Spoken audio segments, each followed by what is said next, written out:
Permata TV YouTube Indonesia dengan bangga mempersembahkan sebuah storytelling kekinian abad ini, diangkat dari karya besar Esa Mintarja yang sangat populer di masanya, berlatar belakang kisah tanah Jawa masa lampau dengan judul Kisah Api di Bukit Menoreh.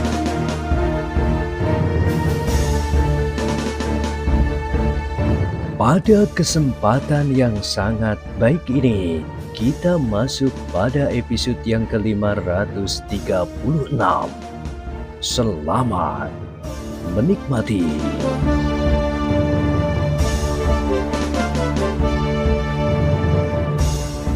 Di akhir kisah sebelumnya disebutkan, ketika orang petani yang melihat pertempuran itu sama sekali tidak menjadi ketakutan atau menghindar. Mereka justru semakin lama merayap semakin dekat, dan bahkan akhirnya agaknya setelah mereka yakin akan penglihatannya, segera berlari-lari mendekat. Dandun menjadi heran melihat ketiganya, seperti juga Ki Gede Pemanahan dan Untara berpendapat bahwa mereka tentu bukan petani dari Prambanan yang pulang dari sawah dan mencuci badan mereka di Kali Opak. Setelah ketiga orang itu menjadi semakin dekat, maka Ki Gede Pemanahan menjadi berdebar-debar karenanya, apalagi ketika salah seorang dari mereka segera berteriak, "Ayahanda!"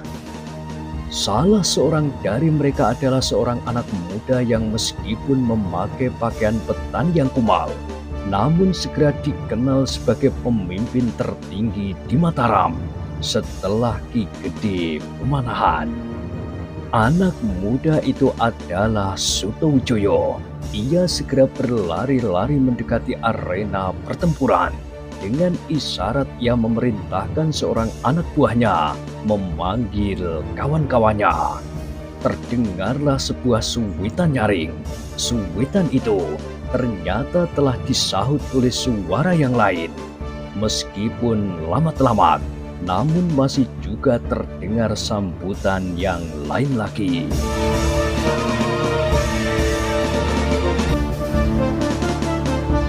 Dandun menjadi tegang, apalagi ketika Sutowijoyo itu pun dengan segera menyingsingkan kain panjangnya dan lengan bajunya. Kemudian ditariknya sebuah pedang pendek yang semula tersembunyi di balik bajunya.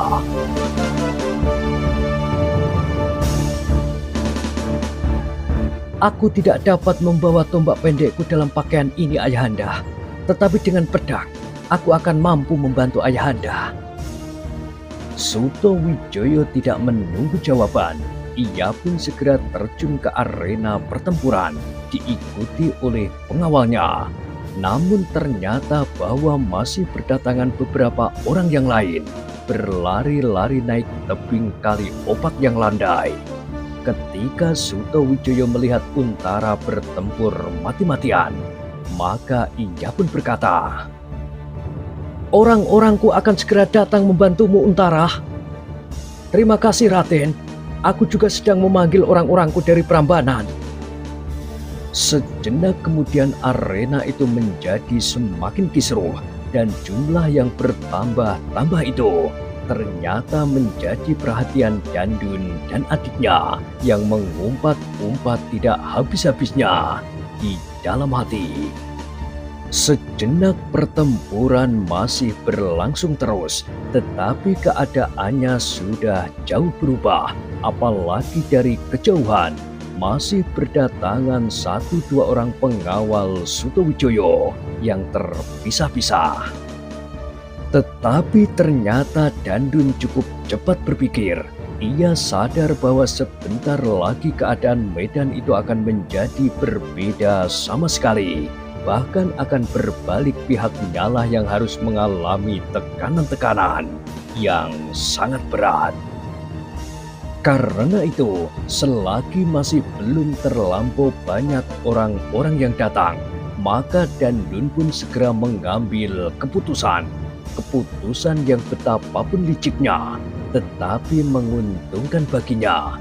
Ia tidak bertanggung jawab apapun selain untuk mendapatkan upah. Karena itu maka ia pun tidak bertanggung jawab pula seandainya usahanya membunuh Ki Gede Pemanahan itu gagal. Ia tidak bertanggung jawab seandainya Ki Gede Pemanahan mengusut usaha pembunuhan itu dan menemukan orang-orang yang berjanji akan mengupahnya. Ia tidak peduli bahwa orang itu kemudian akan dihukum atau akan mengalami apapun juga. Ia sudah terlampau banyak berkorban. Dua orang adiknya.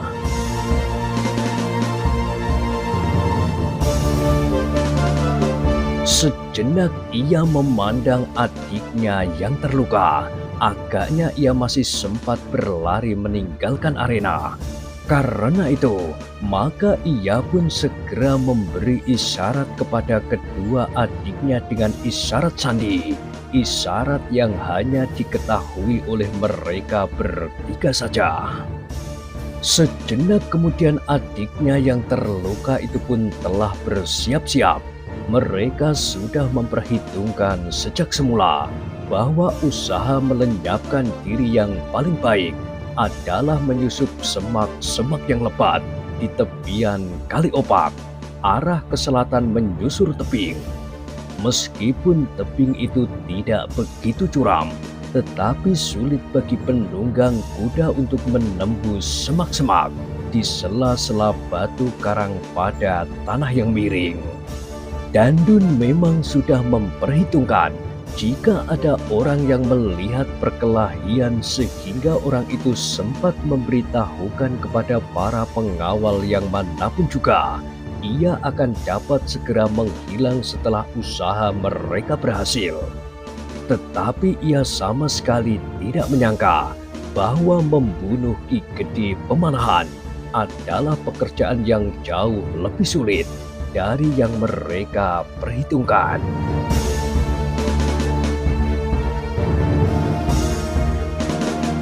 Demikianlah ketika Dandun memberikan isyarat sekali lagi, maka mulailah mereka bergeser mendekati semak-semak. Mereka sama sekali tidak memperhitungkan orang-orangnya yang masih harus bertempur melawan para pengawal. Agaknya orang-orangnya masih belum mengalami banyak kesulitan karena mereka masih cukup. Tetapi satu dua orang pengawal Sutowijoyo yang berdatangan akhirnya telah mendesak mereka semakin jauh.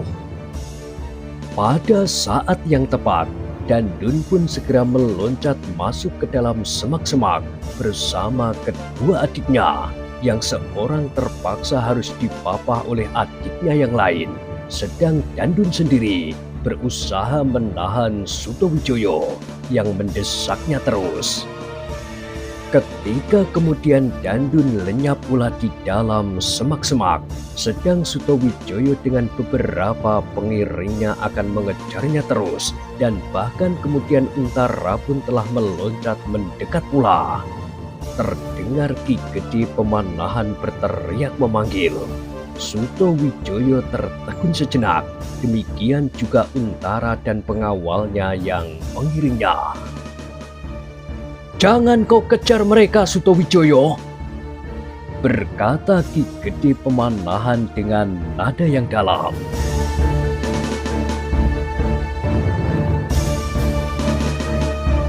Untara pun terkejut melihat keadaan Ki Gede Pemanahan. Agaknya darah telah terlampau banyak keluar dari luka itu. Dengan demikian betapapun tinggi ilmunya, namun kekuatan jasmaniyahnya memang terbatas, dan itu adalah ciri kelemahan manusia. Betapapun ia memiliki bekal dan kekuatan di arena kekerasan jasmaniyah, namun pada batasnya ia tidak akan mampu melampauinya. Dan ternyata bahwa ilmu yang betapapun juga tingginya tidak akan mampu mengatasi kesulitan yang timbul akibat terlampau banyaknya darah yang mengalir dari luka. Dengan dada yang berdebar-debar, Untara pun kemudian mendekatinya. Sementara Ki Lurah Beranjangan yang telah hadir pula di tempat itu segera mengambil pimpinan melawan orang-orang dari Gunung Lawu yang masih memberikan perlawanan.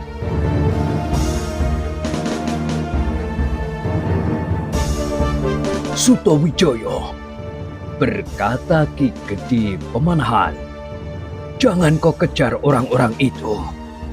Suaranya terengah-engah. "Ayahanda." Sutawijaya menjadi cemas.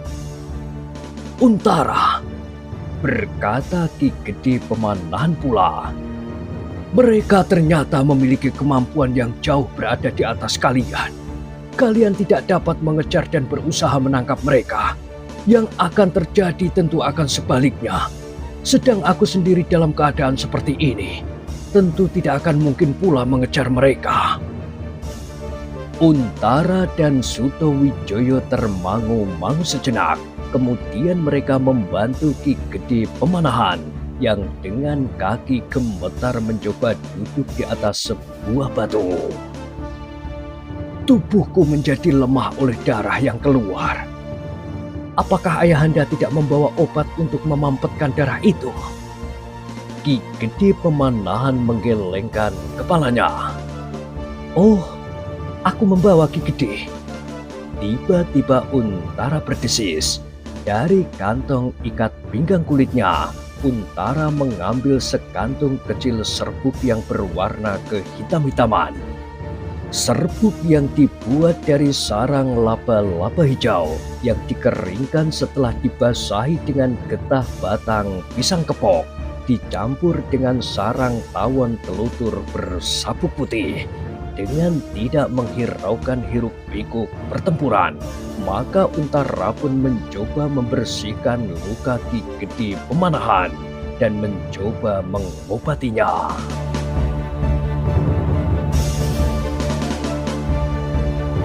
Sementara itu, ternyata bahwa kekuatan orang-orang yang berusaha menyingkirkan Ki Gede Pemanahan itu telah hampir kehilangan kesempatan untuk mempertahankan diri. Apalagi ketika mereka melihat bahwa pemimpin-pemimpin mereka yang masih hidup telah melarikan diri.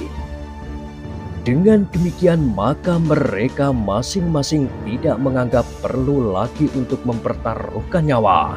Jika pemimpin-pemimpin mereka meninggalkan arena, maka mereka tidak lagi mempunyai kewajiban untuk bertahan sampai mati. Karena itulah, maka meskipun tidak ada di antara mereka yang kemudian memegang pimpinan, namun perasaan yang tumbuh itu rasa-rasanya tidak berbeda yang satu dengan yang lain. Demikianlah ketika salah seorang dari mereka tidak tahan lagi menghadapi tekanan para pengawal, baik mereka yang datang dari Jati Anom maupun dari Tanah Mataram, sehingga tanpa menghiraukan apapun lagi berusaha untuk melarikan diri. Maka ternyata yang lain pun tanpa mendapat perintah dari siapapun juga segera meloncat berlari meninggalkan arena.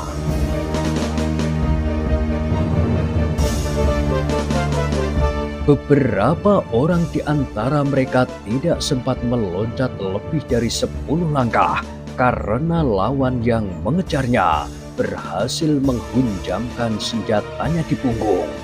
Tetapi ada juga di antara mereka yang berhasil melintasi gerumbul-gerumbul perdu dan mencoba melepaskan diri dari kejaran lawannya. Namun tiba-tiba saja mereka terkejut ketika mereka melihat beberapa ekor kuda yang menghambur datang ke arah mereka. Mereka yang berkuda itu adalah prajurit yang telah dihimpun dengan tergesa-gesa di Prambanan. Karena prajurit yang ditempatkan di Prambanan memang tidak begitu banyak. sehingga mereka memerlukan waktu untuk menghimpun diri. 7 orang dari 10 prajurit yang ditempatkan di Prambanan berhasil dikumpulkan dan dengan tergesa-gesa menuju ke tepian Kali Opak. Tetapi agaknya mereka sedikit terlambat. Mereka hanya menemukan lawan yang sedang melarikan diri. Namun ternyata nasib orang-orang yang melarikan diri itu memang terlampau jelek. Hampir tidak ada kesempatan sama sekali untuk tetap hidup, kecuali 1-2 orang yang berhasil bersembunyi sebaik-baiknya di bawah semak-semak dan kemudian merayap semakin menjauhi tepian Kali Opak yang ternyata telah menjadi neraka bagi mereka. Sejenak kemudian para prajurit dan pengawal itu pun telah berkumpul mengerumuni Ki Gede Pemanahan yang terluka. Dalam kesempatan itu, Untara masih sempat mengumpati prajurit-prajuritnya yang terlambat. Kalian tidak bersikap seperti prajurit. Kalian bukan perempuan yang akan mengunjungi perhelatan perkawinan, sehingga kalian harus berkemas dan menghias diri setengah hari penuh. Tetapi kalian adalah prajurit. Sekarang kalian melihat akibat kelambatan kalian. Para prajurit itu menundukkan kepalanya. Namun pengawal Untara yang berangkat dari Jati Anom dengan tergesa-gesa untuk berusaha menghentikan perjalanan Ki Gede Pemanahan itu pun mencoba untuk menjelaskan. Mereka bertebaran di beberapa tempat. Kami harus memanggil mereka seorang demi seorang. Kenapa mereka bertebaran? Mereka pada umumnya membantu para petani mengerjakan sawahnya atau membantu kerja yang lain yang dapat mereka lakukan. Karena di dalam keadaan yang rasa-rasanya sudah tenang, mereka tidak mempunyai tugas yang berat. Kalian memang bodoh. Kenapa kalian harus menunggu sampai kalian berkumpul sejumlah 7 orang? Kenapa kalian tidak pergi lebih dahulu? Meskipun hanya seorang atau 2 orang, demikian berturut-turut sehingga dengan demikian keadaan akan menjadi semakin baik.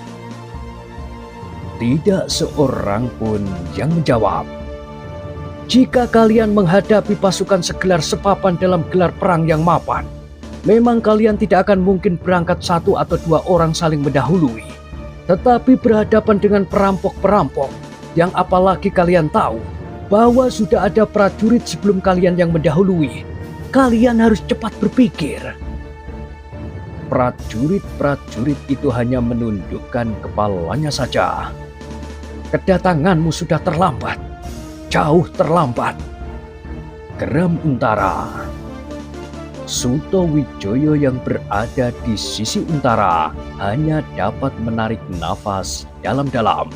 Agaknya ia pun akan membentak-bentak demikian jika ia menyaksikan kelambatan pengawal-pengawalnya.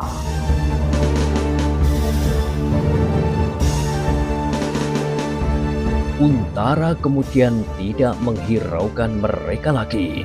Kini ia mendekati Ki Gede Pemanahan sambil berjongkok di sebelahnya. Ia berkata, "Bagaimana dengan Ki Gede kemudian? Apakah Ki Gede ingin beristirahat dahulu di Prambanan?"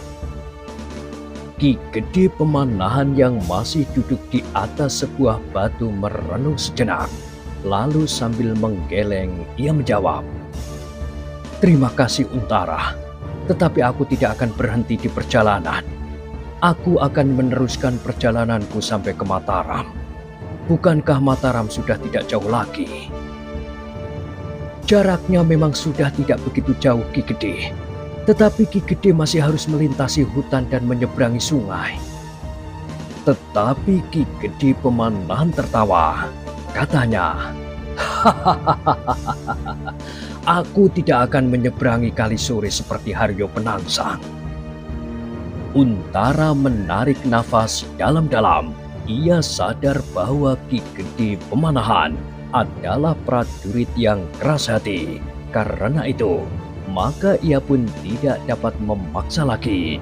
Apalagi ketika Sutowijoyo berkata, "Jika sekiranya ayahanda menghendaki, Kami akan menjaga ayahanda sebaik-baiknya di perjalanan.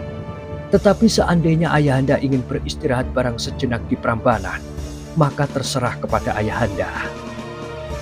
Ki Gede Pemanahan memandang Sutowijoyo dan Untara berganti-ganti. Keduanya adalah anak muda. Keduanya adalah prajurit-prajurit pilihan yang mempunyai harapan untuk menggantikan para senopati yang telah menjadi semakin tua, seperti Ki Gede Pemanahan sendiri. Namun terasa hati Ki Gede Pemanahan justru menjadi pedih seperti luka-lukanya yang menjadi agak mampet. Kedua anak-anak muda itu rasa-rasanya berdiri di atas ujung yang berseberangan. "Akulah yang telah memisahkan Mataram dari Pajang," berkata Ki Gede Pemanahan di dalam hatinya, dan baru sejenak kemudian Ki Gede Pemanahan itu berkata, "Untara, baiklah aku meneruskan perjalananku saja. Aku berterima kasih kepadamu, karena langsung atau tidak langsung kau telah menyelamatkan jiwaku. Alangkah sakitnya mati di antara para perampok yang ganas dan liar itu." "Ki Gede," berkata Untara, "aku sekedar menjalankan tugasku. Tetapi Ki Gede Pemanahan pun telah menyelamatkan aku, dan bahkan karena itu Ki Gede telah terluka." Ki Gede Pemanahan tersenyum. Katanya, "Kita telah melakukan tugas kita masing-masing."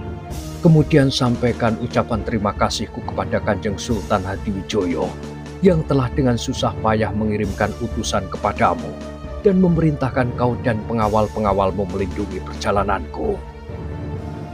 "Aku akan sampaikan Ki Gede," jawab Untara. "Nah, sekarang aku minta diri. Sutowijoyo telah datang bersama beberapa orang pengawal, sehingga aku tidak perlu cemas lagi di perjalanan. Seandainya orang-orang itu masih berusaha untuk melakukan tugas yang dibebankan kepadanya, karena agaknya mereka akan mendapat upah yang cukup banyak dari orang-orang yang menugaskan itu." "Ya Ki Gede, dan sudah barang tentu aku tidak perlu mencemaskan perjalanan Ki Gede lagi. Namun apabila Ki Gede perlu beristirahat, itulah yang harus mendapat perhatian Ki Gede di sepanjang perjalanan. Sebaiknya Ki Gede memperhatikan keadaan Ki Gede yang rasa-rasanya menjadi kekurangan darah." "Ya, ya Untara, aku akan memperhatikan tubuhku yang agaknya tidak mengalami banyak gangguan karena lukaku." Untara mengangguk-anggukkan kepalanya, kemudian katanya kepada Sutowijoyo, "Raden, perjalanan masih jauh, tidak bagi para prajurit dan pengawal, tetapi bagi Ki Gede Pemanahan yang terluka, keadaannya tentu berbeda." "Aku akan selalu mengingatnya Kakang Untara," jawab Sutowijoyo.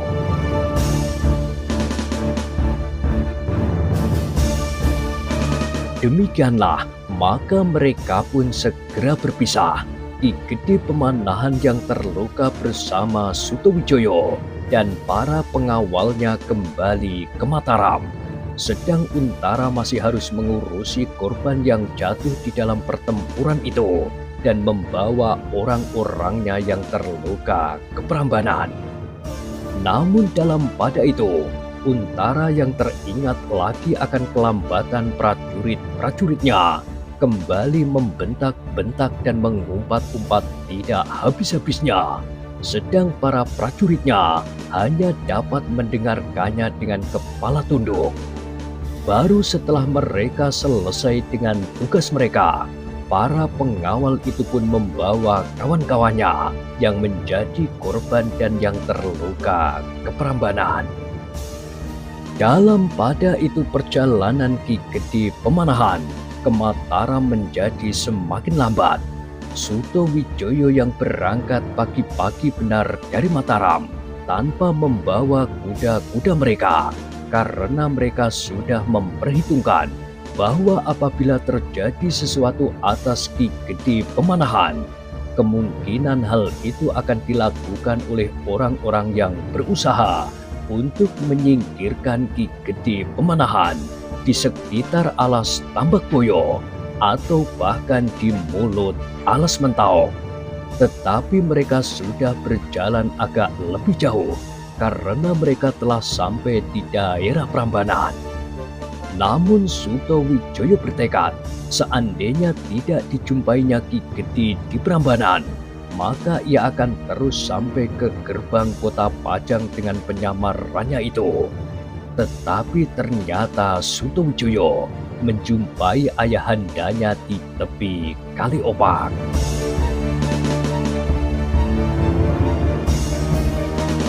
Di perjalanan kembali ke Mataram, Ki Gede Pemanahan yang naik di atas punggung kudanya yang berjalan perlahan-lahan sempat menceritakan bagaimana ia harus berhadapan dengan orang-orang yang agaknya telah menunggunya di pinggir Kali Opak. "Siapakah sebenarnya mereka, Ayahanda?" bertanya Suto Wijoyo. "Mereka tidak penting bagi kita. Tetapi siapakah yang ada di belakang mereka itulah yang harus mendapat perhatian. 1-2 orang dari mereka yang tertangkap hidup itu akan dapat memberikan keterangan." Ki Gede Pemanahan menggelengkan kepalanya. Katanya, "Pengalaman kita sudah cukup meyakinkan bahwa orang-orang itu tidak tahu menahu kecuali pemimpin-pemimpinnya. Ayahanda melarang aku mengejar orang yang aku anggap sebagai pemimpin mereka. Sudah aku katakan, mereka bukan lawanmu. Kaulah yang akan dijebaknya. Dan kau meskipun bersama Untara sekalipun, tidak akan dapat melawan mereka." Suto Wijoyo menarik nafas dalam-dalam. Jika ayahnya telah berkata demikian, maka ia tidak dapat membuat penilaian lain. Karena ayahandanya adalah orang yang memiliki pengamatan yang telah masak. Namun dalam pada itu, perasaan Suto Wijoyo mulai diganggu oleh angan-angannya tentang sikap Sultan Hadiwijoyo. Tetapi ia tidak berani bertanya kepada ayahnya yang sedang terluka itu. Bagaimanakah hasil pembicaraannya saat ia menghadap ayahanda angkatnya untuk membicarakan gadis Kalinyamat itu?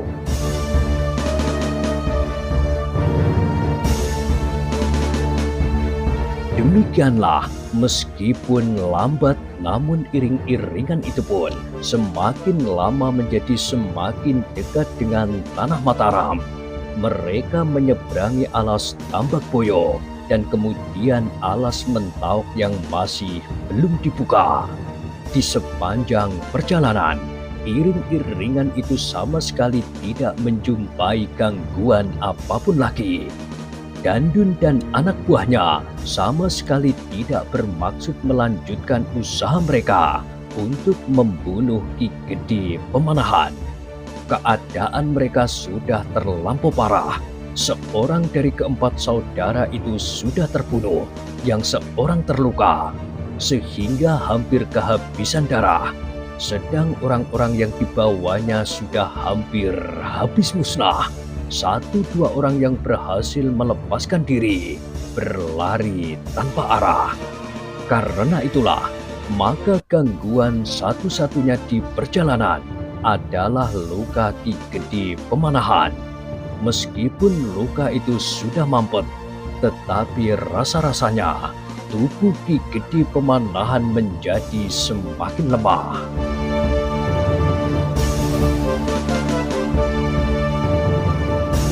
Namun akhirnya mereka pun sampai juga dengan selamat. Ketika iring-iringan itu memasuki gerbang, maka para pengawal tercenung sejenak melihat bahwa Ki Gede Pemanahan terluka di pundaknya. "Siapakah yang berhasil melukai Ki Gede Pemanahan?" bertanya salah seorang di antara para pengawal. "Anak Dungu," desis kawannya di sebelahnya. "Siapa? Aku benar-benar tidak mengerti." "Tidak seorang pun di antara kita yang mengerti," jawab kawannya itu. Pengawal yang mula-mula bertanya itu mengangguk-anggukkan kepalanya, seolah-olah jawaban kawannya itu telah memberikan kepuasan padanya. Namun pada itu, di antara para pengawal yang tidak mengerti apakah yang sebenarnya sudah terjadi, ternyata telah tumbuh berbagai tafsiran. Bahkan ada di antara mereka yang saling berbisik. Apakah kemurkaan Sultan Kipacang sampai pada puncaknya, sehingga langsung dengan tangannya sendiri melukai Ki Gede Pemanahan? Kawannya mengerutkan keningnya, namun ia pun menyahut. Kemarahan yang tidak terkendali memang dapat menumbuhkan sikap yang tidak seimbang. Mungkin sekali Kanjeng Sultan Kipacang tidak dapat mengekang diri. Tetapi jika demikian, Ki Gede Pemanahan tentu tidak akan dibiarkan kembali ke Mataram. Dengan sengaja, Ki Gede dilemparkan kembali ke Mataram agar Raden Sutawijaya melihat keadaannya. Apakah ini berarti suatu permulaan dari pemisahan Mataram dari Pajang, dan yang sudah barang tentu akan diikuti oleh tindakan-tindakan Pajang lebih lanjut atas Mataram? Kawannya menggelengkan kepalanya. Katanya, kita tidak mengetahuinya. Banyak kemungkinan dapat terjadi. Tetapi agaknya kita memang harus mempersiapkan diri. Ki Gede Pemanahan telah menjadi korban karena Raden Sutawijaya tidak dapat mengendalikan dirinya. Namun segala kesimpang siuran itu pun segera berakhir. Para pengawal yang mengiringi Ki Gede Pemanahan setelah Ki Gede Pemanahan memasuki halaman rumahnya, maka sebagian dari mereka pun tinggal di regol itu. Dari mulut mereka lah kemudian tersebar cerita tentang Ki Gede Pemanahan yang terluka itu.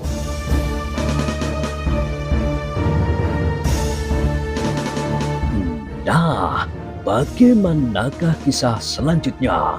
Silahkan ikuti terus kisah Api di Bukit Menoreh pada episode berikutnya. Sampai jumpa.